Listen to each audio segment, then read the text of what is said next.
오늘 하나님께서 우리에게 주신 말씀은 계시록 4장 1절부터 11절의 말씀입니다. 저와 여러분이 한 절씩 교독하고 마지막 절은 합독하겠습니다. 계시록 4장 1절부터 11절 말씀, 신약성경 403쪽입니다. 2일 후에 내가 보니 하늘에 열린 문이 있는데 내가 들은 바 처음에 내게 말하던 나팔소리 같은 그 음성이 이르되 이리로 올라오라. 이후에 마땅히 일어날 일들을 내가 내게 보이리라 하시더라.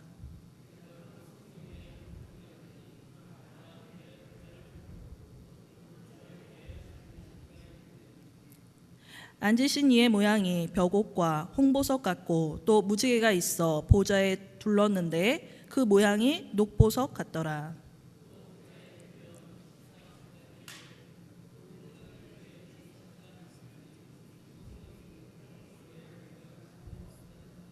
보좌로부터 번개와 음성과 우레소리가 나고 보좌 앞에 켠 등불 7이 있으니 이는 하나님의 7 영이라.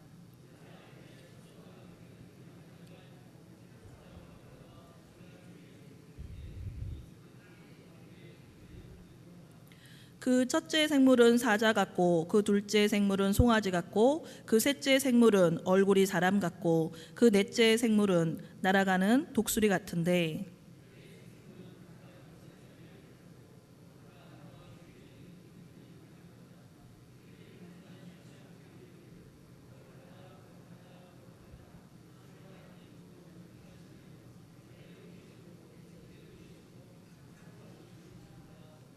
그 생물들이 보좌에 앉으사 세세토록 살아계시는 이에게 영광과 존귀와 감사를 돌릴 때에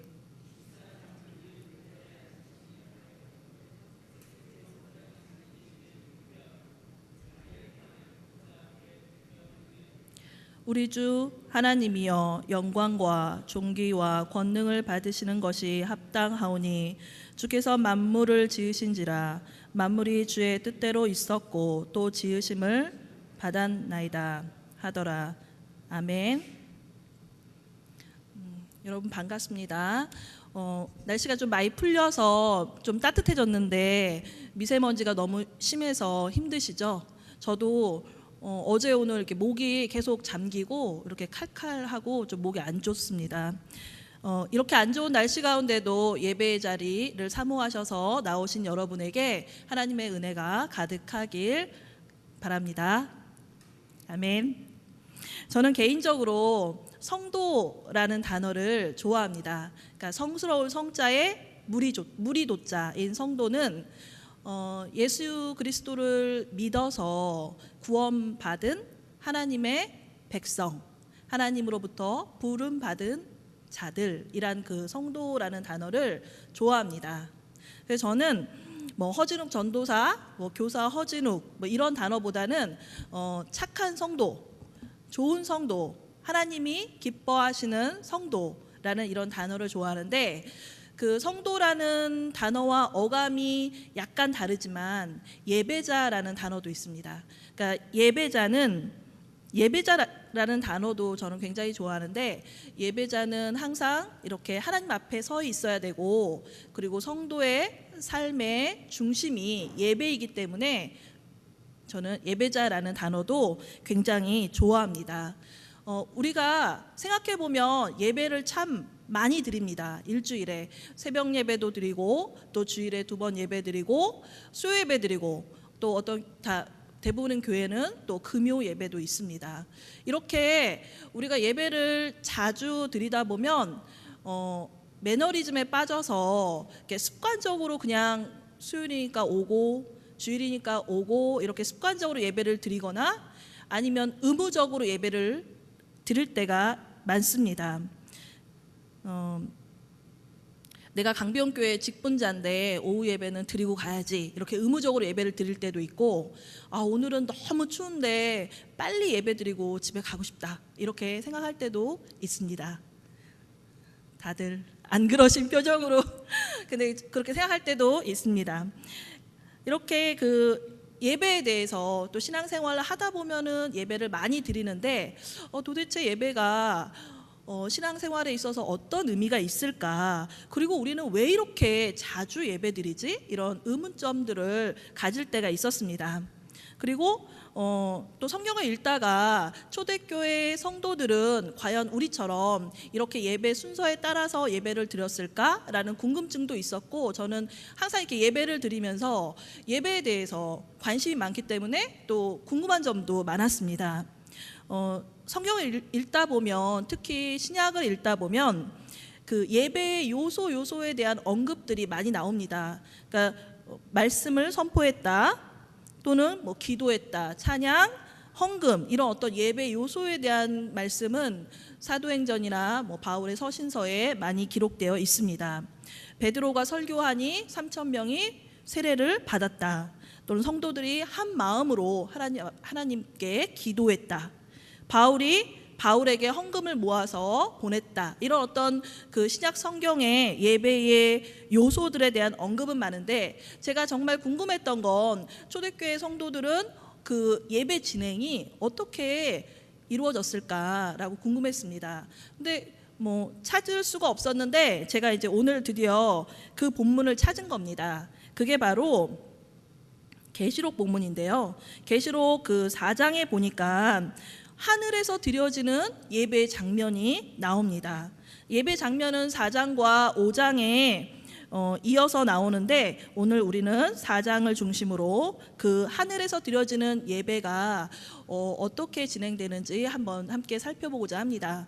물론 하늘에서 드리는 예배가 우리가 이 땅에서 드리는 예배와 동일하진 않습니다. 하지만 우리가 하늘에서 드려지는 예배를 잘 이해하고 있으면 우리가 이 땅에서 드리는 예배의 본질이 무엇인지, 우리가 어떻게 예배 드려야 하는지, 또 예배가 무엇인지에 대해서 알 수 있습니다. 그래서 오늘은 예배의 본질에 대해서 한번 살펴보고자 합니다.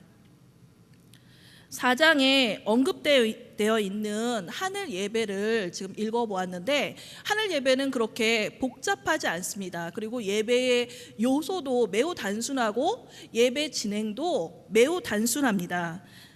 첫 번째로는 예배 전에 어떤 상황이 나옵니다. 그리고 예배 받으시는 분이 누군가, 예배의 대상이 나오고, 그 다음에는 예배를 드리는 예배자에 대한 언급이 나옵니다.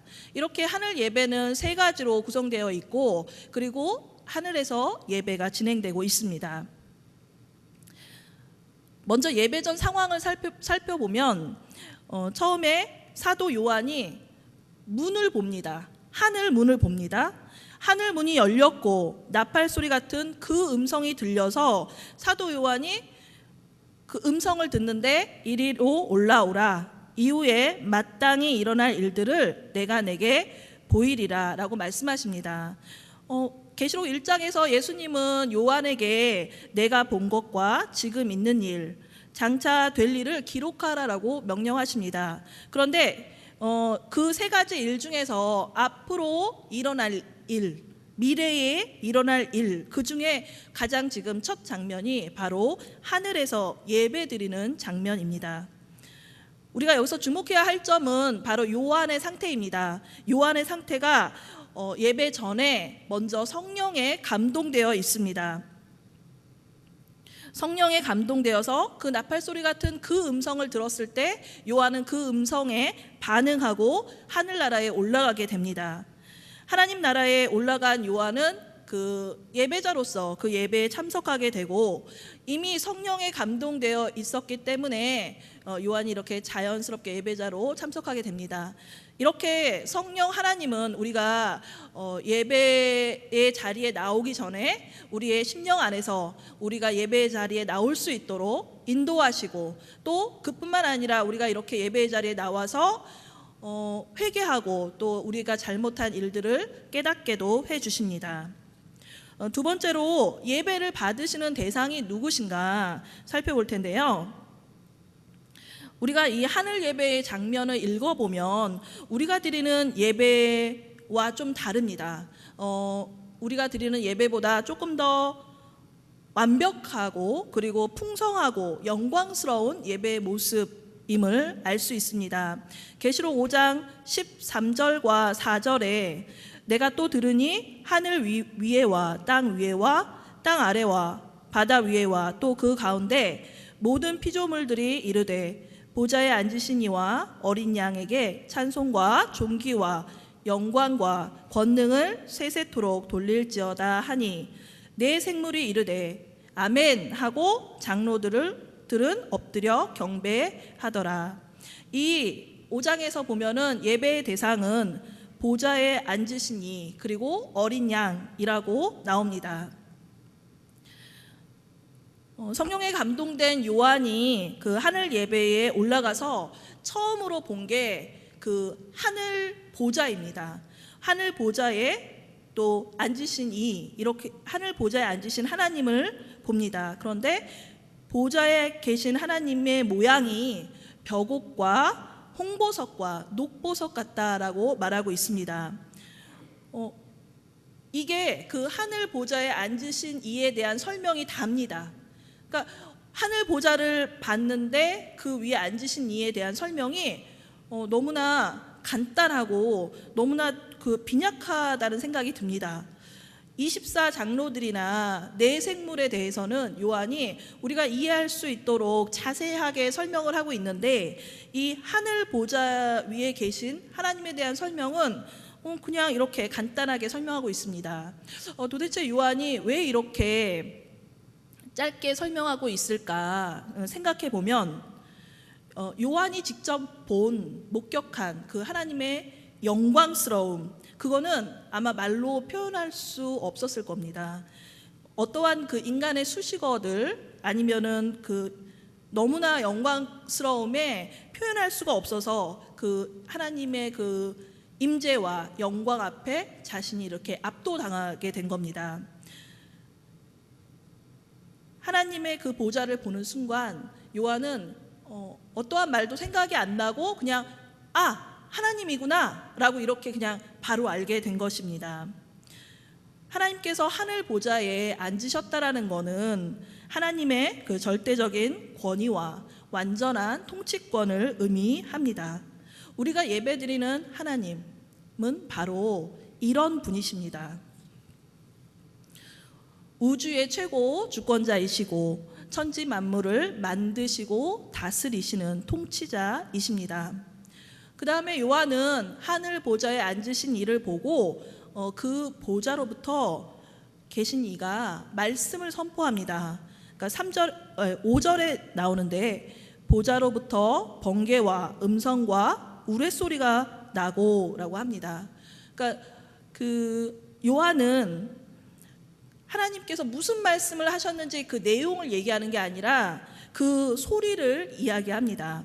동일하게도 출애굽기 19장 16절에 모세가 시내산에서 하나님을 대면합니다. 이때도 하나님의 음성은 우레와 번개와 나팔 소리가 매우 크게 들렸다라고 기록되어 있고 그 하나님의 음성은 십계명과 다른 계명들로 기록되어 있습니다. 보좌에 앉으신 하나님이 하신 일은 말씀을 선포하신 겁니다. 그러니까 예배에 있어서 말씀 선포, 설교의 요소는 너무나 중요합니다. 예배에 말씀이 없는 예배는 없기 때문입니다. 시편에서는 이 하나님의 말씀, 진리의 말씀을 이렇게 말합니다.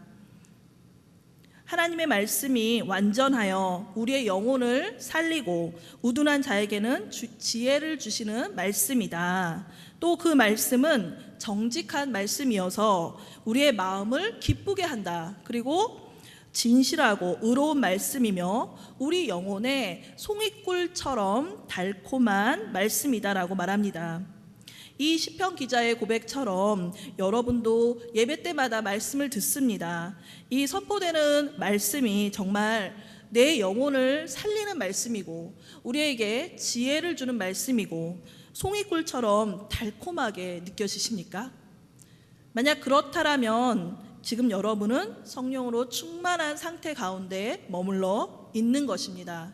하지만 그렇지 않다면 우리에게 또 우리의 예배 가운데, 우리의 삶 가운데에 하나님의 은혜가 절실히 필요합니다. 하늘 보좌에 앉으신 이 하나님을 보고 나서 5장에서는 그 예수님의 이미지가 두 가지로 나오는데, 예배를 받으시는 예수님의 이미지는 나팔 소리 같은 그 음성이라고 4장에 나오고, 5장에는 어린 양의 이미지로 예배의 대상인 예수님이 언급됩니다.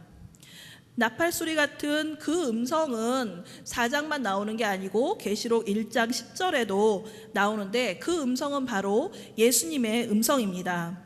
계시록 1장에서 예수님의 음성을 들은 요한은 그 예수님을 바라보면서 예수님의 모습을 설명하고 있습니다. 예수님의 모습을 보면은 부활하셔서 승천하신 예수님은 지금 요한이 계시록에서 보았을 때는 금초대 사이에 서 계십니다.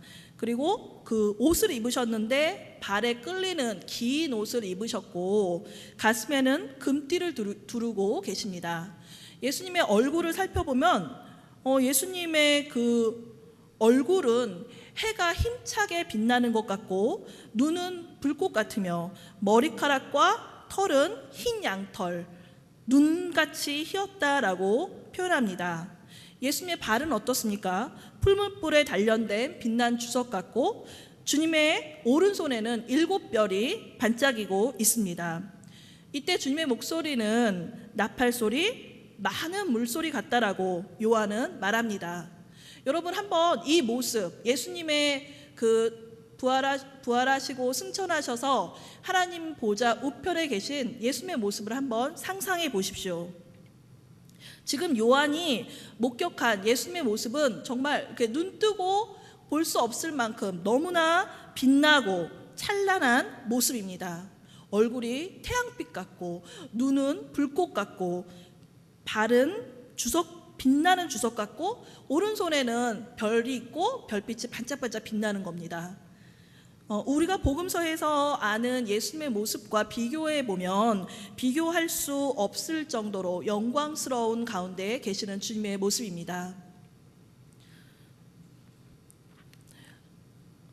사도 요한은 어떤 제자입니까? 예수님에게 있어서 사도 요한은 예수님과 함께 이 땅에 예수님이 계실 때 3년 동안 함께 먹고 자고 또 함께 사역한 제자입니다. 그리고 예수님이 특별히 사랑하는 제자다라고 요한복음에는 언급되어 있습니다. 요한은 또한 예수님이 십자가에서 죽으시는 모습도 목격하였고, 부활하셔서 40일 동안 제자들과 함께 계실 때도 그때도 함께 했었고, 승천하시는 주님의 모습도 두 눈으로 목격한 제자입니다. 그러니까 제자들 중에서 요한은 예수님을 잘 알고 있었고, 예수님 가까이에서 지켜본 그런 제자입니다. 그런데 계시록에서 목격한 주님의 모습은 온통 빛으로 휘감고 계신 그런 영광스러운 주님이었습니다. 이 모습이 바로 우리가 예배드리는 주님의 모습입니다. 우리의 예배를 받으시는 주님, 그 주님은 지금도 보좌 우편에서 찬란하고 영광스러운 모습으로 계신다는 걸 우리가 기억하고 예배 드리길 바랍니다.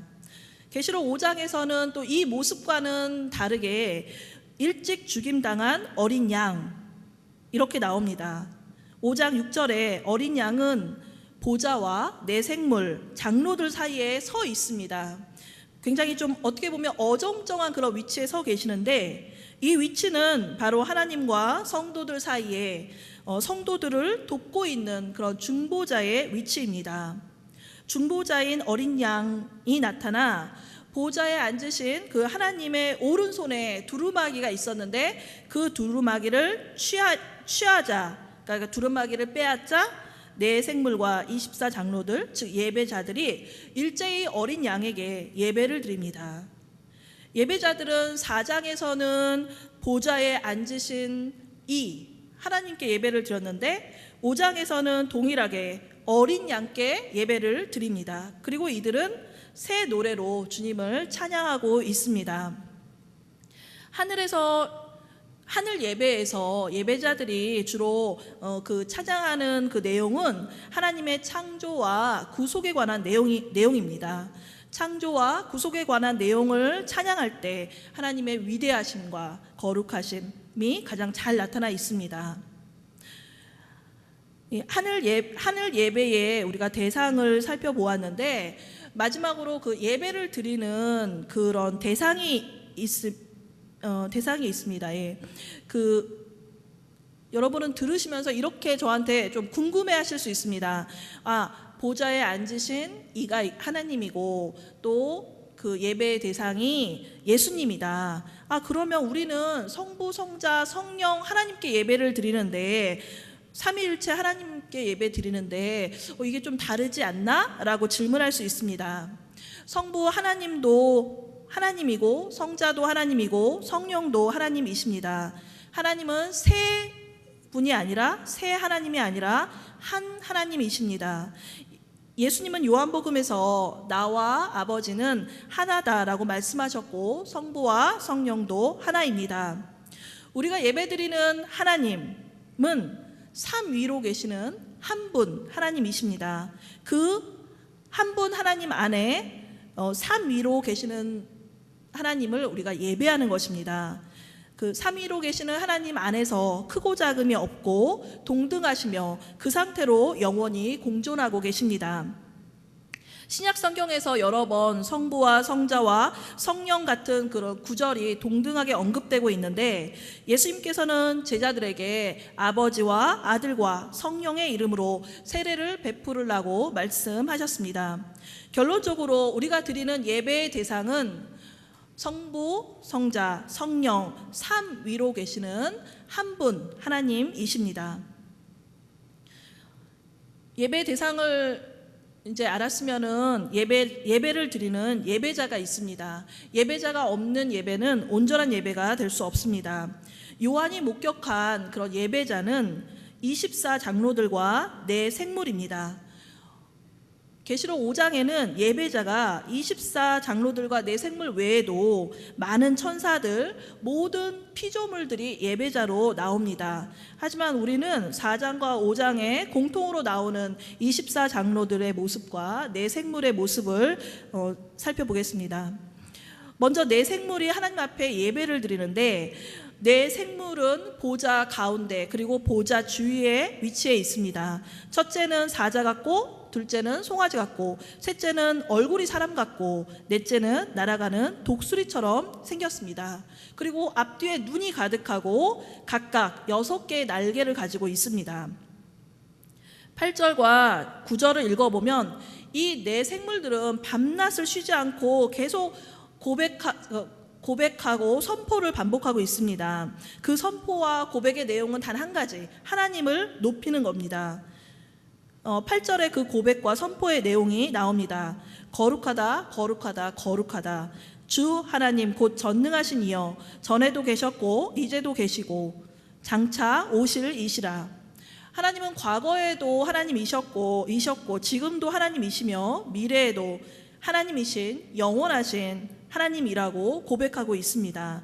이 네 생물들의 이 고백은 하나님의 존재 자체가 너무 기쁜 겁니다. 기뻐서 이렇게 반복해서 계속 같은 내용을 선포하고 있습니다. 거룩하다, 거룩하다, 거룩하다. 우리가 거룩하다라고 말할 수 있는 분은 하나님 한 분입니다. 하나님의 이 거룩하심은 어떤 상대적인 거룩하심이 아니라 절대적인 거룩함입니다. 우리가 이렇게 거룩한 하나님 앞에 서 있으면 어떤 기분이 들까요? 영광스럽고 전능하신 하나님, 거룩하신 하나님 앞에 우리가 이렇게 서 있다라면 아마 우리라는 존재는 아무것도 아닌 그냥 하나님께서 지으신 여러 창조물 피조물 중에 하나라는 사실이 더 분명해질 것입니다. 우리가 거룩하신 하나님의 모습 하나님의 임재 속으로 더 깊이 들어가면 갈수록 우리는 죄로 인해서 더러워진 우리의 모습만 더 분명해진다는 사실을 알 수 있습니다. 아무 구원받을 이유가 없고 구원을 받았어도 여전히 죄의 권세 아래서 아무것도 할 수 없는 그런 우리의 무능한 모습이 보일 것입니다. 피조물인 우리가 하나님 앞에 직면하면 아마 전적으로 하나님을 의지해야 한다는 걸 온전하게 깨닫게 됩니다. 내 생물과 함께 예배드리는 또 다른 예배자는 24 장로가 있었습니다. 24 장로들은 흰 옷을 입고 있었고 머리에 금관을 쓰고 보좌에 앉아 있습니다. 10절에 24 장로들이 보좌에 앉으신 이 앞에 엎드려 세세토록 살아계시는 이에게 경배하고 자신의 관을 보좌 앞에 드립니다. 예배자는 10절에서 엎드려 절합니다. 우리가 엎드려 절하는 걸 경배한다라고 하는데, 이 경배한다는 의미는 우리의 온 몸을 땅바닥에 납작하게 붙이고 최대한 몸을 낮추는 자세입니다. 시편 95편 6절에도 오라 우리가 굽혀 경배하며 우리를 지으신 여호와 앞에 무릎을 꿇자라고 기록되어 있습니다. 예배자의 예배 자세, 경배하고 무릎 꿇고 납작 엎드린 이 자세가 바로 예배자의 기본 자세라고 말할 수 있습니다. 우리가 예배드린다는 것은 하나님 앞에 엎드려 경외심을 표현하고 최상의 존경심을 나타내는 것입니다. 흰 옷을 입은 24 장로들은 머리에 금관을 쓰고 있었는데 그 금관을 벗어서 하나님 앞에 내려놓습니다. 이 금관은 24 장로들이 받은 상급이요 지위와 특권을 의미합니다. 이 모든 걸 다 하나님 앞에 내려놓습니다. 예배드릴 때 24 장로들이 갖고 있었던 그 금관, 상급, 지위, 특권 이런 건 사실 별 의미가 없습니다. 단지 그들은 지금 예배의 자리에 예배자로서 서 있는 겁니다. 모든 영광을 받으실 분은 하나님 한 분이시고 모든 예배의 초점이 하나님을 향하고 있는 것만으로 충분하기 때문입니다. 우리가 여기서 알 수 있는 건 우리가 예배드리는 가운데 나를 높이거나 또 내가 드러나는 것이 아니라 오직 하나님 한 분만이 우리 예배 가운데 나타나야 합니다. 11절을 우리가 한번 함께 읽도록 하겠습니다. 계시록 4장 11절입니다. 우리 주 하나님이여 영광과 존귀와 권능을 받으시는 것이 합당하오니 주께서 만물을 지으신지라 만물이 주의 뜻대로 있었고 또 지으심을 받았나이다. 아멘. 로마서에도 이렇게 기록되어 있습니다. 만물이 주에게서 나오고 주로 말미암고 주에게로 돌아감이라 그에게 영광이 세세에 있을지어다. 예배 가운데 우리가 아니라 하나님의 영광만이 드러나는 건 너무나 당연합니다. 왜냐하면 하나님께서 우리와 모든 만물을 지으셨고 또 구원하신 분이기 때문입니다. 하늘 예배의 모습을 우리가 살펴보았는데 우리의 예배는 어떻습니까? 우리가 드리는 지금 이 예배 가운데 하나님의 임재가 충만하고 또 하나님의 말씀이 충만하게 선포되어 있고 하나님의 영광스러움만 나타나는 예배입니까? 하늘 예배를 살펴보면 하늘 예배에서는 하나님의 그 영광과 존귀, 권능의 모습이 아주 선명하게 나타나 있습니다. 그리고 예배자가 어떤 자세를 취해야 하는지도 아주 분명하게 기록하고 있습니다. 그러면 도대체 하나님의 영광이 무엇입니까? 영광 그러면 너무 이렇게 추상적이지 않습니까? 하나님의 영광은 아주 간단합니다. 하나님의 임재하심입니다. 하나님께서 우리의 예배 가운데 오셔서 하나님이 임재하시고 그리고 하나님이 자신을 드러내면 그게 바로 하나님의 영광인 것입니다. 예배를 통해서 우리가 하나님의 그 임재하심을 압도적으로 느끼게 되면 하나님의 예배 시간에 하나님의 말씀을 듣고 또 중보자 예수님께서 우리에게 베푸시는 은혜를 경험하게 됩니다. 이 예배에 진리의 말씀이 가득 퍼지고 또 하나님의 은혜에 우리가 이렇게 그냥 조금 찍어서 맛보는 정도가 아니라 우리가 예배 가운데에 그 진리의 말씀과 주님의 은혜에 이렇게 푹 잠기게 되는 것입니다. 예배를 통해서 우리는 하나님에 대한 지식이 쌓이고 그리고 우리의 기도와 찬양이 점점 깊어지면서 하나님과 더 깊은 관계 속으로 들어가게 됩니다. 이렇게 될 때 우리가 한 가지 잊지 말아야 할 것은 그럼 우리는 도대체 하나님 앞에 어떻게 서 있어야 하는가? 예배자의 자세가 어떠해야 하는가? 예배는 성부, 성자, 성령 삼위 하나님께서 임재하시는 자리입니다. 우리가 그 하나님 앞에 나올 때에 엎드려 경외하는 마음, 그리고 나는 피조물에 불과한 존재다라는 그런 겸손한 마음, 또 작은 죄에라도 민감하게 반응하는 회개하는 마음으로 여러분은 예배의 자리에 나오셔야 합니다. 죄로 더러운 옷을 입고 더러운 손을 내밀면서 주님 우리에게 은혜를 주세요, 주님 우리에게 복을 주세요 말해봤자 그 거룩하신 하나님의 은혜를 우리의 그 죄에 가득한 모습으로는 받을 수가 없기 때문입니다. 우리의 죄로 얼룩진 모습으로 주님 앞에 나와봤자 그 하나님께 가까이 갈 수가 없습니다. 그래서 우리가 항상 예배 가운데에 경외하는 마음과 그리고 또 회개하는 마음과 겸손한 마음으로 나아가야 합니다. 우리의 예배가 이렇게 하나님의 말씀으로 충만하고 또 그 하나님의 임재로 충만하고 하나님의 은혜로 가득한 예배가 되길 간절히 바랍니다. 기도하겠습니다. 하나님 감사합니다. 오늘 말씀을 통하여서 하늘 예배의 모습을 보면서 우리의 예배를 비춰주시니 감사합니다. 하나님 우리도 모르게 습관적으로 예배를 드릴 때가 있었습니다. 하나님 우리의 예배가 그런 타성에 젖은 예배가 아니라 오직 하나님의 말씀으로 채워지고 또 하나님의 임재가 가득하고 하나님만이 영광받는 예배가 되길 간절히 원합니다. 하나님 아버지, 우리가 또 예배자로서 하나님을 경외하며 회개하며 겸손한 마음으로 하나님 앞에 나아가길 원합니다. 하나님 우리에게 은혜를 허락하여 주시고 또 우리에게 깨닫는 마음을 주셔서 우리가 밝히 하나님을 알 수 있도록 이끌어 주시고 인도하여 주시옵소서. 하나님 아버지, 우리가 듣고 그냥 잊어버리는 것이 아니라 그 말씀을 우리의 심령 가운데 새기길 원합니다. 그리하여서 우리가 하나님 앞에 정말 의의 옷을 입은 거룩한 예배자로서 올바르게 서길 원합니다. 하나님 우리에게 은혜를 부어 주시옵소서. 오늘도 말씀 가운데 함께 하신 하나님께 감사드리며 예수님의 이름으로 기도합니다. 아멘.